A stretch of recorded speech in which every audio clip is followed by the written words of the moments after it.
Breathe deep, dear friend. Do you smell it?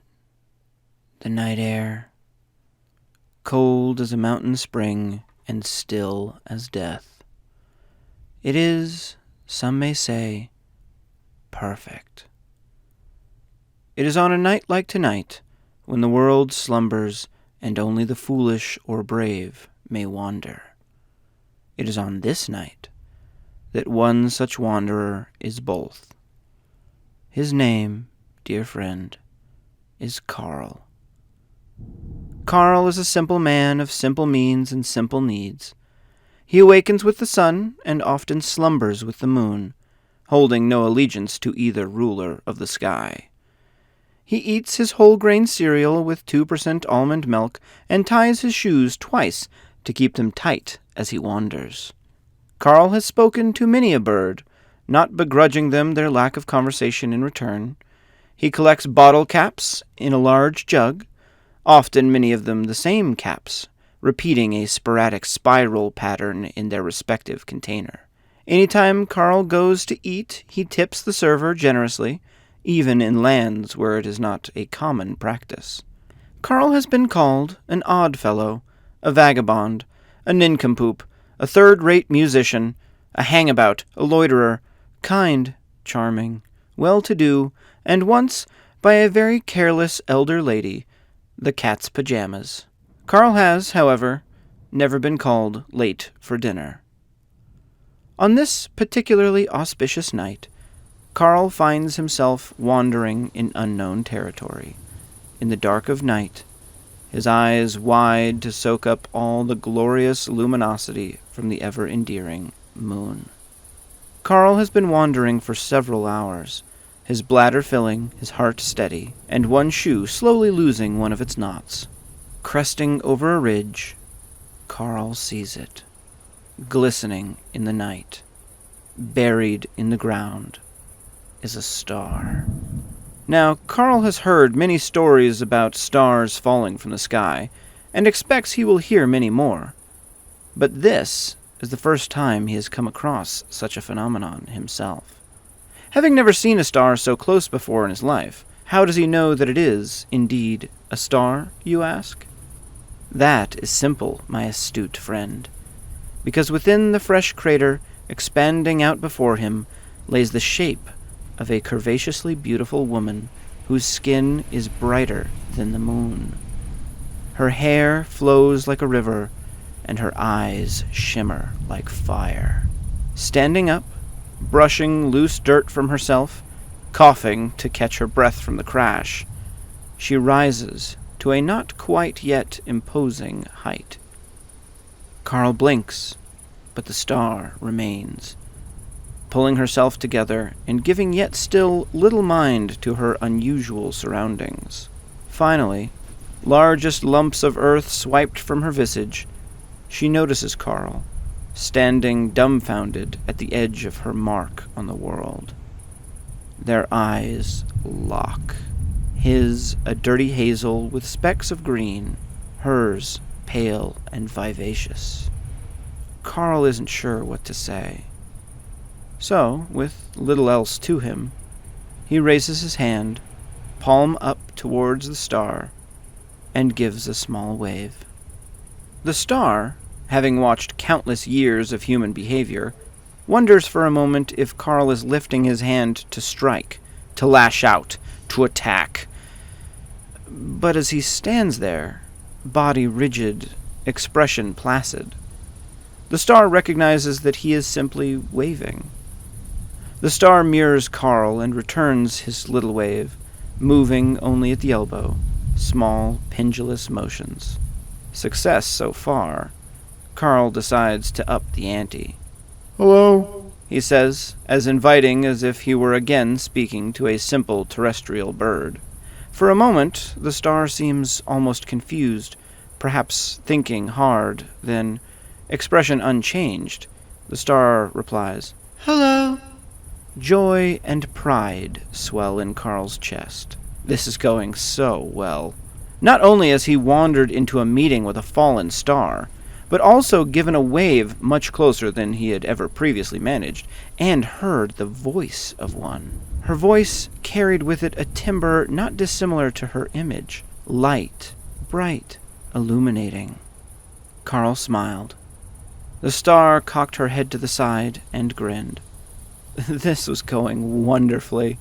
Do you think you might be able to help me? The star asked. What do you need? Carl was always eager to offer assistance. He had once caught a cat from a high tree branch and been rather proud of himself for the rest of the day. I seem to have tripped. I rather need to make my way back home. The star took a few tentative steps towards Carl, leaving sparkling prints in the dirt as she did. Not being known as a most graceful man, Carl had tripped many times. He had tripped over recently rescued cats, over stray pebbles in the weeds. He had even tripped over his own feet, a truly disheartening situation that he regarded as the breakdown of personal society, that even his two similar feet could not be trusted to work together at all times. Carl was very familiar with the fine art of tripping, but had never suspected a creature with a path, always so well lit by its own very existence, could manage to do the same. Then again, not all paths, no matter how illuminated, are as equally free of hazard. Have you ever fallen this far before? Carl was unsure how to proceed with jettisoning a star back to its place of origin in the brilliant black sea above him, and hoped for a hint or guide. Perhaps past experience would prevail, and the requested assistance would be without excessive effort or additional calamity. Once, but I remember this land being much softer, and without so much debris. The star shook her head, running her fingers through her hair and leaving flecks of shining embers fluttering down behind her as she continued to traverse the crater she had created. How did you get back that time? Carl pictured a very large catapult, trebuchet, or even a slingshot of sorts. Well, Began the star, scrunching up her face as she tried to recall. I don't really remember. I was much younger then, and you know how things go. You travel, see things, and your mind makes space for the new. Carl certainly understood this. He scarcely could recall all the things he had seen among his wanderings. Exact moments became more of feelings, a sense of accomplishment from a certain expedition, or a scar here or there. The major parts of the event stood out. The going there, the sensation of being there, the moving to the next, but much less the exact hewn of the cobbles, the texture of the walls, the smell of the vines. Everything became a transient impression. Well, is there anyone that we may ask for help? Carl was grasping at straws, but felt his hand ready to clutch them if they appeared. I'm asking you, The star said, finally closing the gap between the two of them, her heat splashing onto Carl and sending shivers up his spine as if he had just stepped into a hot bath. Carl pondered this. That you are, he whispered to the star, looming over him expectantly. He hoped not to disappoint her, but this was new territory for him, although that made it all the more exciting. So, Carl thought. Carl thought, and he pondered. He pondered, and he considered. He considered, and he contemplated, and he sat, and he puzzled, and he paced, and he speculated, and he wondered, and he rubbed his head, and he bit his nails, and he deliberated, and he opened his mouth towards the star, before closing it again, and pacing even further. He walked the circumference of the crater, and he mumbled, and he looked to the star for help, but she merely watched him, eyes fixed, legs crossed, head cocked. Carl picked up sticks and bent them as he thought. He cracked them as he continued to walk, and flung them as he trudged. He knocked his head against a tree and scraped himself on the bark. He rubbed his sore flesh and lumbered on, thinking as he did. Carl traipsed about and speculated how a star, especially one so pleasant and beaming, could manage to trip and fall in the first place. What must she have been doing? What was there to slip her up so completely that she would plummet so far? Carl was curious, itching with inquiry, but felt it too impolite to ask. Are you certain there is no one else to ask? Carl bellowed to the star from the other side of her crater on his fifth lap. The star looked around herself. She rose from her sitting position with a twirl and gazed between trees and towards ridges. She briefly lifted a rock and peered under it. She dropped the rock and looked back to Carl. I don't see anyone else. Carl sighed. He flung another twig into the dirt.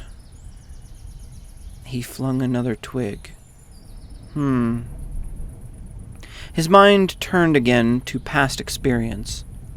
When he had found himself flat on the ground before, after sliding on ice, tumbling on angry felines, toppled by aggrieved birds, and sent sprawling by an ill-timed sneeze, he had always risen with a lunge, a quick burst upward to his feet.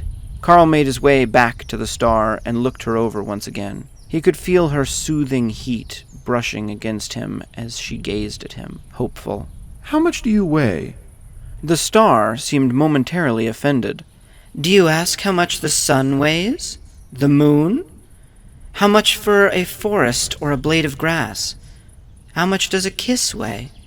How heavy a memory?